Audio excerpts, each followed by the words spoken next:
Sir మొత్తం మీద ఎన్నికలు ముగిశాయి. ఖచ్చితంగా చాలా స్పష్టమైన తీర్పిచ్చారు ప్రజలు గూడా. అంటే ఈ ఒక్క ఛాన్స్ అయిపోయిందంటారా? మరి జగన్మోహన్ రెడ్డి గారు మాత్రం లేదు నా అమ్మలక్కలంతా నేను ఎన్నో కోట్ల రూపాయలు వాళ్ళకిచ్చాను. వాళ్ళ అభిమానం ఇదంతా ఏమైపోయిందో భగవంతుడికే తెలియాలి అని చెప్పి ఆయన ఇంకా బేల మాటలు మాట్లాడుతున్నాడు. ఇప్పటికైనా ఆయన తెలుసుకునే పరిస్థితి ఉందంటారా? ప్రజలు మిమ్మల్ని వ్యతిరేకించారు అని చాలా స్పష్టంగా అర్థమవుతుందంటారా ఈ తీర్పుతో? ఈ 5 ఏళ్ల పరిపాలనలో హ్మ్. జగన్మోహన్ రెడ్డి గారు ఒక మంచి పని చేశారని చెప్పమనండి. ఏంటండి సార్? పోలవరం 70% కట్టారు చంద్రబాబు గారు. అవును. కనీసం 30% కూడా 10% కూడా ఆయన కంప్లీట్ చేయలే. అవును. ముఖ్యంగా యువత చాలా పాడైపోయారు. హ్మ్. గంజాయి, అవును. ఉద్యోగాలు లేక, హ్మ్. ఇండస్ట్రీస్ రాక హ్మ్. చాలా నాశనం అయిపోయారు. హ్మ్. రాజధాని ఆపేశారు. హ్మ్. ఆపేయడం వల్ల కొన్ని లక్షల మంది కార్మికులు రోడ్డున పడిపోయారు. అవును. 3 రాజధానులు అన్నాడు. ఇక్కడ కడతాడో మళ్ళీ ఇంకోసారి ఎక్కడ పెడతాడో ఈ పిచ్చోడు అని చెప్పేసి అవును.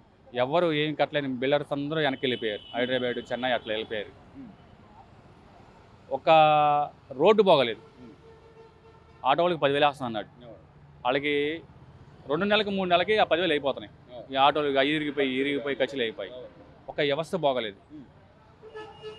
ఇంక ఏ రకంగా మీకు ఓట్లేస్తారు జగన్మోహన్ రెడ్డి? ఇన్ని ఇన్ని ఇన్ని ఫ్యాక్టర్స్ పెట్టుకుని ఆయన ఇన్ని లోపాలు పెట్టుకొని నేను బటన్ నొక్కాను నేను నేరుగా మీ అకౌంట్లో డబ్బులు వేశారు మీరు నాకేంటి అంటే ఇది వ్యాపారమా లేకపోతే రాజకీయం అంటే ప్రజాసేవ అంటారు కానీ రాజకీయం వ్యాపారంగా చూస్తారంటారా? ఆయన ఫస్ట్ నుంచి బిజినెస్ మ్యాన్.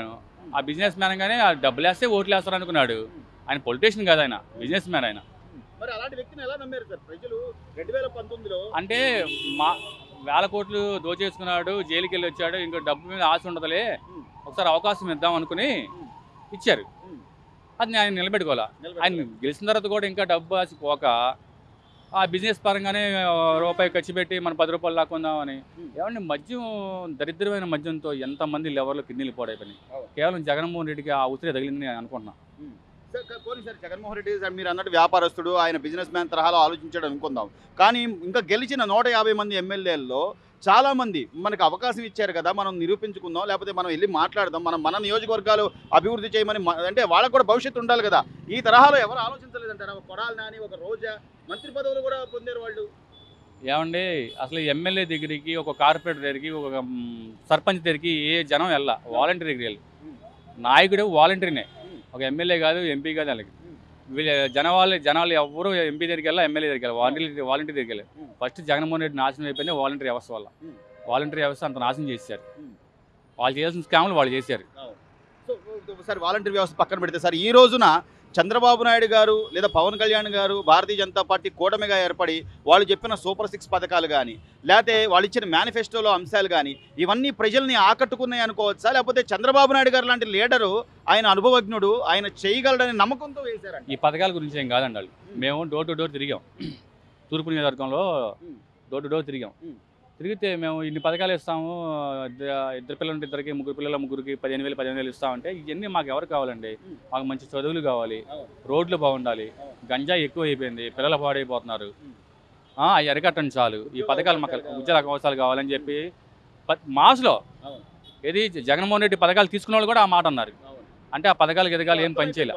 చంద్రబాబు ఇచ్చే పథకాలు కూడా ఎవరికి సాటిస్ఫై లేదు. రాష్ట్రం నాశనం అయిపోయింది, చంద్రబాబు గారు వస్తే రాష్ట్రం బాగుంటుంది అన్న ఆలోచనతోనే.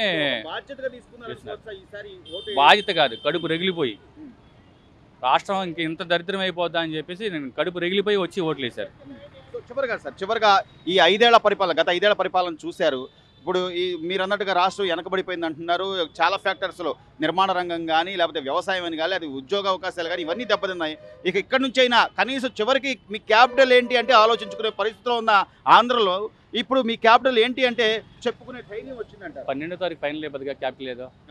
ప్రమాణ స్వీకారం ఆయన చెప్తారుగా క్యాపిటల్ ఏదో. అమరావతి క్యాపిటల్. ఇంకా ఇది కలపడానికి జగన్మోహన్ గారు వాళ్ళ నాన్న వాళ్ళు కూడా కాదు. వాళ్ళ నాన్న బతికొచ్చినా మార్చడం కుదరదు ఇంకా. ఎందుకంటే ఈ 5 ఏళ్ళు అన్ని కట్టేస్తారు అక్కడ. చూడండి మీరే, 2 ఇయర్సే, 5 ఇయర్స్ కూడా అక్కర్లా, ఓన్లీ 2 ఇయర్సే, 2 నెలలు. సార్ మొత్తం మీద ఈసారి ప్రభుత్వం మారింది, అందరూ ఆలోచించి ఓటేశారు అనుకోవచ్చు అంటారా? లేకపోతే ఈ జగన్మోహన్ రెడ్డి గారు చెప్తున్నట్టు ఏం జరిగిందో దేవుడికే తెలియాలి, నేను కొన్ని కోట్ల రూపాయలు నా అక్క చెల్లెళ్ళకి వేసాను, వాళ్ళ ఆంధ్రాభిమానాలు వాళ్ళ ప్రేమలు ఏమైపోయినాయో అని ఆయన పేల మాటలు ఎలా చూడాలి?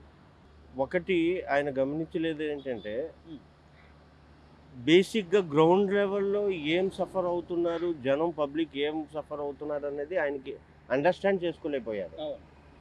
ఇక్కడ బిజినెసెస్ మెటాష్ అయిపోయినాయి, ఇండస్ట్రీస్ లేవు, అన్ఎంప్లాయ్మెంట్ పెరిగిపోయింది, కూలీ నాలి చేసుకున్న వాడికి కూడా పని లేకుండా పోయింది.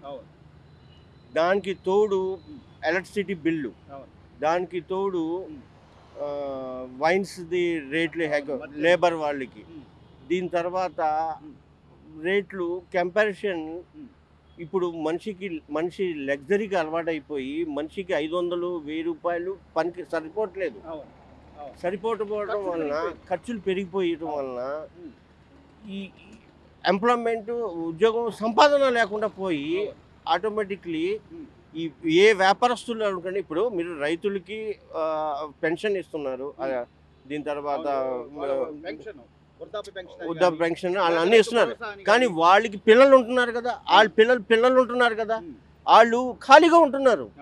వాళ్ళు పెరిగిన వ్యతిరేకత జగన్మోహన్ రెడ్డికి దెబ్బ కొట్టింది. బాబాయ్ గత 5 ఏళ్ళు ఒక అవకాశం అన్నాడు, అందరూ అవకాశం ఇచ్చాం.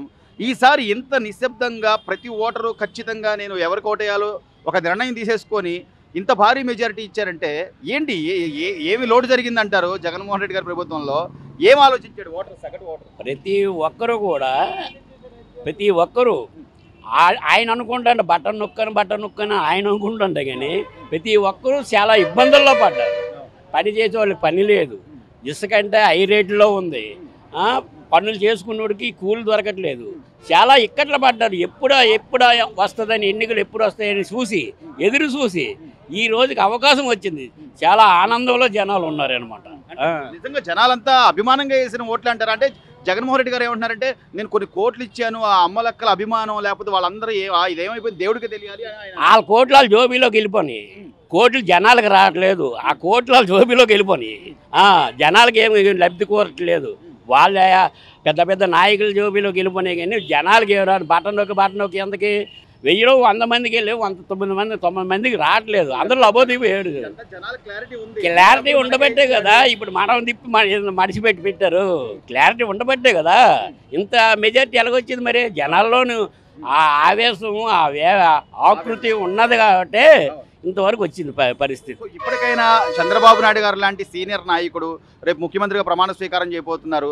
ఆయన ముఖ్యమంత్రి అయిన తర్వాత అయినా మళ్ళీ తిరిగి ఆంధ్రప్రదేశ్కి పూర్వవైభవం వచ్చుద్ది అనుకోవచ్చు. అంటే పరిశ్రమలు కానీ, ఉద్యోగాలు కానీ, రోడ్లు కానీ, డెవలప్మెంట్ కానీ ఇవన్నీ వస్తాయి. చదువుకున్న వాళ్ళు కానీ, పని చేసుకునే వాళ్ళు కానీ అందరికీ ఎంతో కొంత న్యాయం జరగడానికి కూడా అవకాశం ఉంది. చంద్రబాబు గారు వస్తే రాజధాని కూడా కంప్లీట్గా అవుతుంది, పోలవరం కంప్లీట్ అవుతుంది, ఉద్యోగాలు కూడా వస్తాయి చదువుకున్న వాళ్ళకి. ఇప్పుడు రోడ్ల మీద పడ్డారు పాపం, వాళ్ళు చదువుకొని రోడ్ల మీద పడి ఆటోలు కూడా వేస్తున్నారు వాళ్ళు దినం వెళ్ళక, అవకాశాలు లేక.